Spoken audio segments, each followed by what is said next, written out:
Ես չեմ տեսնում այնպիսի մի կոնֆիգուրացիա, որ հնարավոր կդարձնի Երևանի մոդելի կրկնությունը, կամ թույլ կտա Նիկոլ Փաշինյանին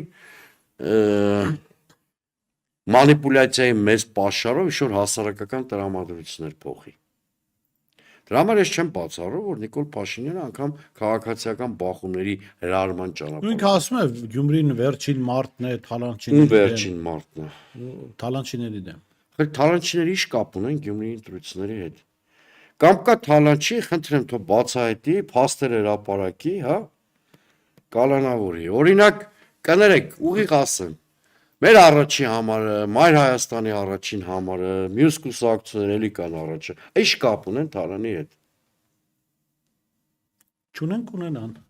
Այսինքն եղավ իմ ասածը, որ նա հրահանգ է տալու,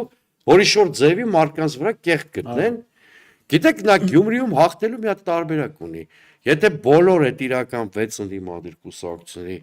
առաջին համարներին կալանավորի, մեզ ընդհանրապես որևէ մեկից չթողի Գյումրի մուտք գործենք, որովհետև այնպիսի վիճակ է ստեղծվել, որ